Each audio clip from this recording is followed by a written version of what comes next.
Hey guys, this is HOPEsaidit back with another HOPEsaidit Uncut episode. If you went to HOPEsaidit.com, you know that this week's blog post is about my newest obsession, which is 90 Day Fiancé. It's a reality show, but it's not a guilty pleasure for me. I am not ashamed, okay? I am not ashamed. 90 Day Fiancé, it will get you hooked. It just will get you hooked. At first, maybe the first season, you'll say, oh, this is kind of cheesy. Or not even first season, first episode, you'll say, oh, this is kind of cheesy, but there is gonna be a couple that gets you and keeps you going. I binge watched it during my break. I think it was maternity leave. I don't know. But either way, I binge watched it. I'm up on the current episodes. I'm going to tell you what the show's about and then highlight like maybe 5 or so of the couples. And if you're wondering why I'm dressed like this, it's because this is how I look when I'm watching the show. So get over it. Pajamas, hair up, what's up? Okay, we're going to get into it. So what is 90 Day Fiancé? 90 Day Fiancé is a show about American who hasn't found love in the US. So they expand their horizons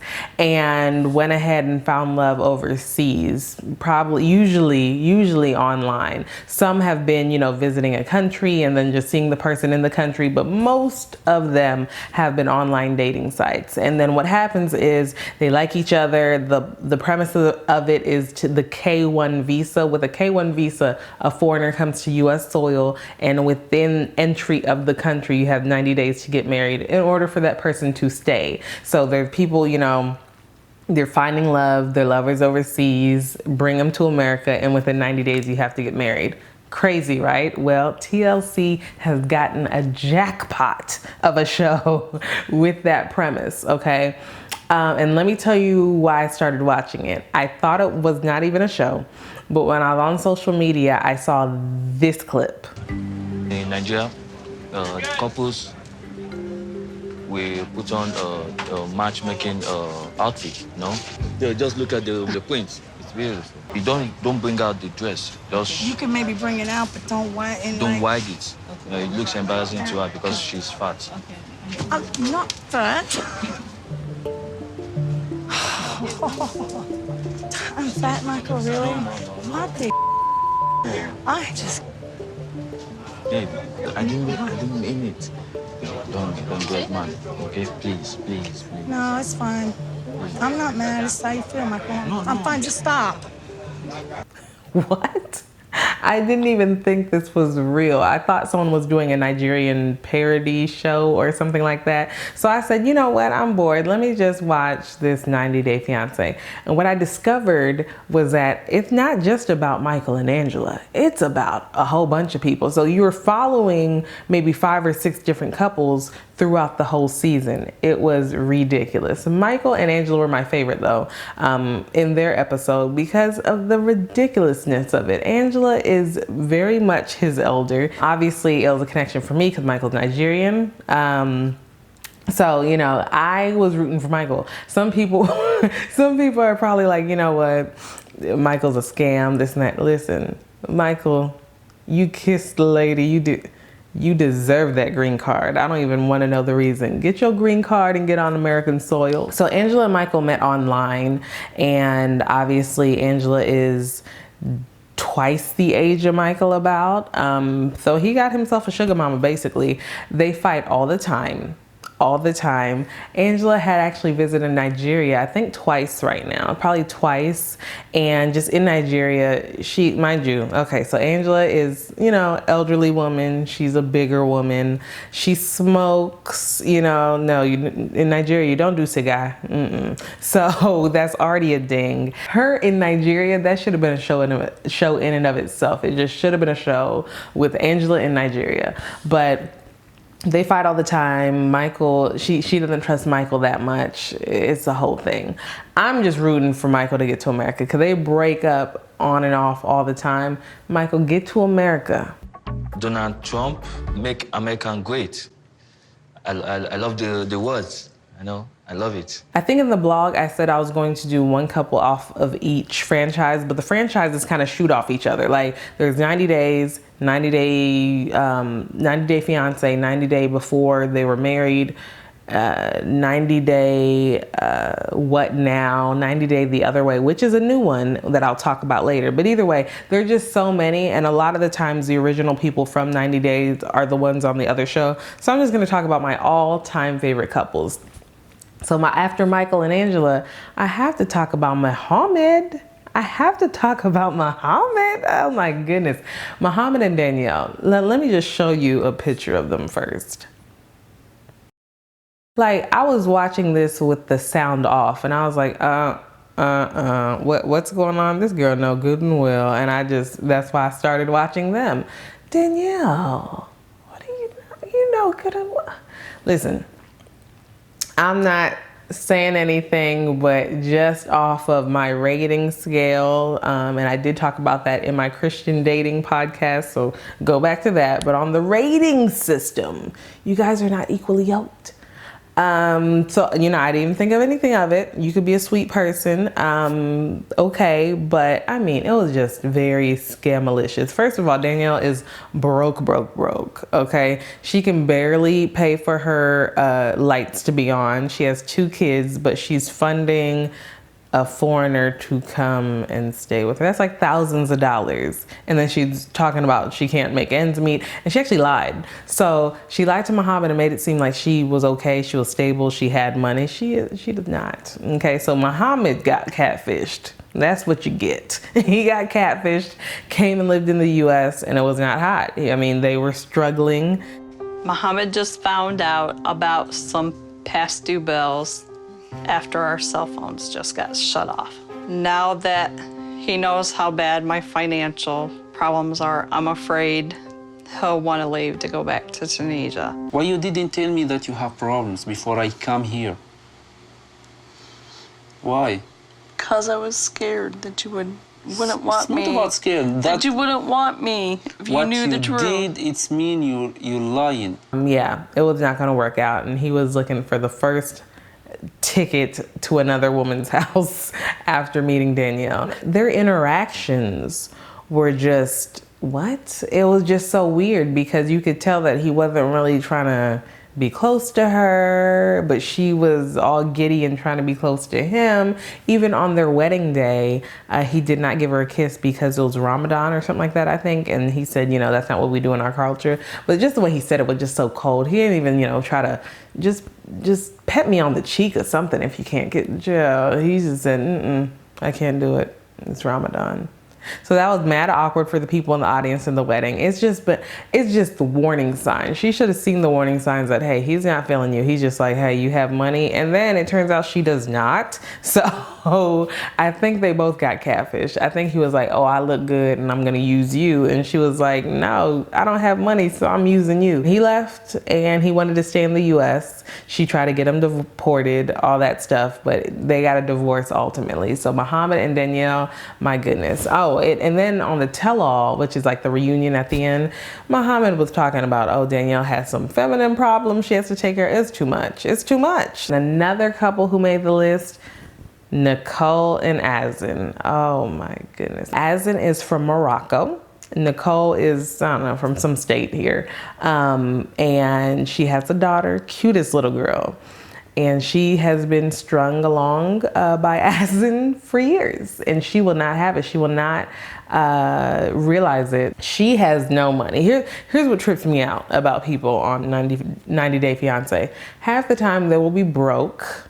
Okay, and then, you know, you got kids, you have family, you have other things to take care of, but you're really like spending all your time giving money to these people, not working so that you can talk to them on the phone all day. What is going on? What is going on?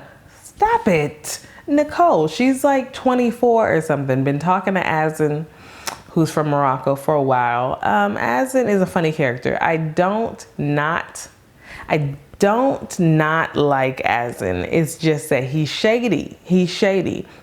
Exhibit A. So he goes to Morocco, or she goes to Morocco, and they're supposed to get married, and he basically calls it off. Like, they already spent money and he was at the last minute just called it off. Another time he was talking about how she has to change and maybe lose weight. There's some stuff I wanted to change up, like to go to gym and like to not be lazy. And I'm not lazy. sometimes you are. Do you know what you're asking of me right now? I'm what? Do you know what you're asking from me right now? To go to gym and and be healthy, and And that's what I'm asking. change. If that doesn't happen, I'm not sure that I'm going to America. She actually gave him $6,000 to start a shop because they said, you know, this wedding is going to be so expensive. Moroccan weddings are huge, so we're going to give you money to start a shop. Okay, so let's start a shop and get money that way. She put in like $6,000. He only put $500. Where's the shop? Ain't no shop. To this day, ain't no shop. What happened to the money? She don't even want to ask him. Oh, it's there. Azan took it and ran to the hills. Okay, he don't work. He don't.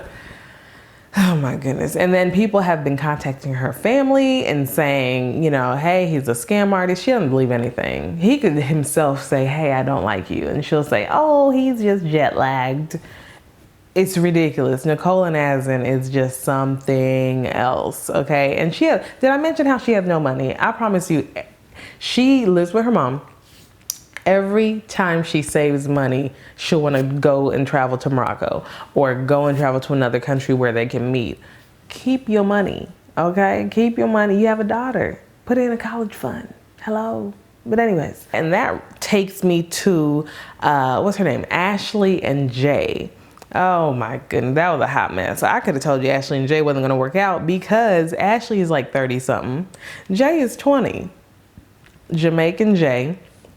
And Ashley is, you know, from Pennsylvania, I think, or something like that. So they met when Ashley was in Jamaica on vacation. Ashley. So that was good. They had chemistry, yada, yada, yada. He's 20 though. He's 20. So obviously, you know, she thought it was going to work. She said she knew that he was cheating. He was cheating on her in Jamaica. Her excuse was, he better not when he comes to America. I'm sorry, so there's country borders that allow you to cheat? Oh my goodness. And then what? He came to America and what happened? Say it with me now. Yes, he did cheat. He cheated on her multiple times actually. Even he had a job at a barbershop. He cheated in the barbershop bathroom. I'm sorry. It just happened. The relationship is over. So my question to you is, do you want your clothes or not? Because you're not coming in my house. I don't want him near me. I don't even want him in this country. He's here illegally. He needs to go back to Jamaica. I could have called it, but no one wants to listen to me. No one wants to listen to me. So that was another crazy couple. Mind you, while I'm talking about crazy couples, there are legit couples that happily ever after. That's great. But we don't want to hear about that. We want to hear about the hot messes. So after Jay and Ashley, oh, there's Chantel and Pedro. Now, Chantel and Pedro, they actually started really well. They were like in their 20s. Chantel's from Atlanta. Pedro's from Dominican Republic. And so Chantel met Pedro, I think in some study abroad thing or something. But either way, they met in the Dominican, hit it off. Everything was fine until the families got involved.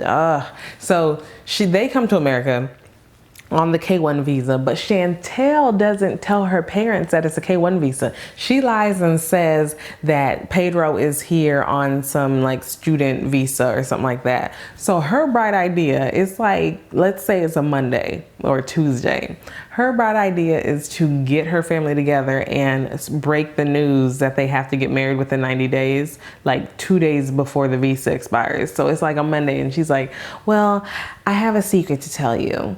Me and Pedro are actually on a K-1 visa and we have to get married this Thursday. Like, what? You think your parents are gonna? So listen, that's her fault. I will say that's her fault because he got introduced to the situation all wrong. So his family, her family did not like him. Obviously, you don't know the kid, you know, and it wasn't even his fault. He seems like a good guy, but the way he was introduced made her brother not like him, the dad not like. Everybody didn't trust him. Everybody started saying, "Oh, it's a scam." Pedro's sister and mother were just looking for an American to pawn off so they can get the American dollar and harvest this. It's too much. They went to a private investigator. Even it just turned really bad. Your dad and your mom and your sister, I know it's comfortable, okay? They feel bad. Any people feel bad when you lie. The family, your wife, because this is a lot of problem when you lie. Now the family not trusts me. The family only judges me. That's the truth. Now, mind you, it's not all, one-sided. Pedro's family, they went to the Dominican before, fought there. It's a mess. But I want to say that it's because of how it started. If they just would have started honestly, and that's not Pedro's fault. Chantel is the one who wanted to, hide it. And now she's paying the price. And they're so volatile, these two families, that there's a spin-off show called The Family Chantel, okay? That's because Pedro, during 90 Day Fiancé, he'd be like, oh, the Family Chantel, they don't like me. Family Chantel, it's because of Family Chantel. So they named the show Family Chantel, and they're still arguing till this day, probably till this hour right now in the Dominicano.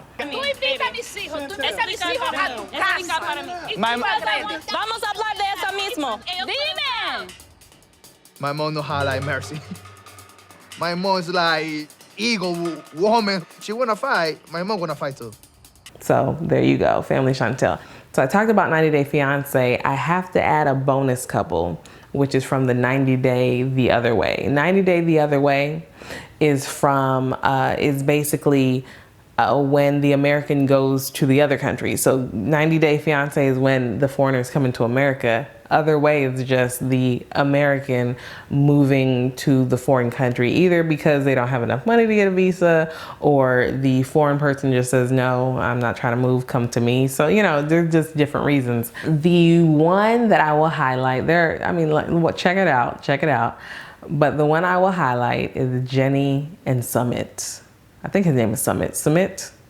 Sure. But anyways, Jenny and Sumit. So Jenny's from America. Sumit is Indian. Sumit's like 30 something. Jenny is 60 something. 60 something. Like, oh my goodness. And then it started off as a catfish situation. She thought she was talking to someone else, and then he was catfishing her, and then he did show his picture, and she was like, oh, he is cute though. It's just, if you see them walking down the street, there is no way you would not look back and be like, huh? I'm trying to have a conversation, but I could hear the table behind us were talking about Jenny, and they were not saying nice words. The only reason of this drama is the society. Why care about what other people think, though? You guys need to get past that. First, we need to know what your mom gonna say about it, what's your father gonna say about it. If you don't want to lose her, involve your parents. I'm not gonna say a mama's boy, but he is very much on the leash of his parents. His parents don't like Jenny, so they don't even know that she moved with him to India. Oh my gosh. So then he had to secretly visit the parents. He quit his job and everything. And then the parents got suspicious as to why he's moving out of the house and quit his job. And he lied to them and said, oh, I have a new job, when really he moved in with Jenny. So here is Jenny and Sumit in India. And Sumit is lying to his parents back at his old city. So he actually has to up and leave for like 2 weeks to, I guess, pacify his parents' suspicions, and he's back at Jenny. So the story there for him is like, okay, when your parents find out, are you gonna ditch Jenny? Jenny has ditched her whole life in the US to move to India. People, this is a lesson for you. Find love where you find it. That's fine. If it's in another country, that's cool. But think logically. Think logically. Are they cheating? That's a no. Are they crazy? That's a no. Are they mad old?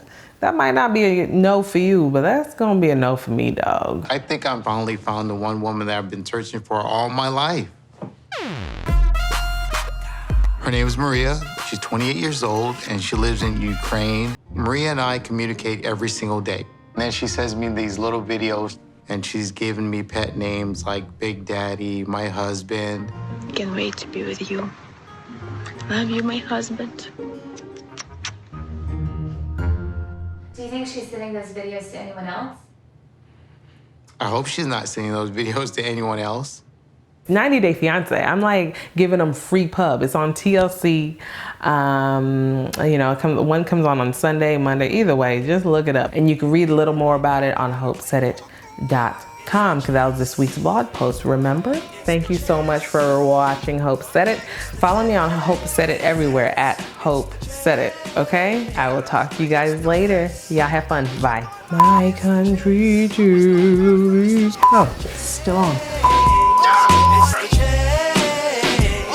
It's the chase.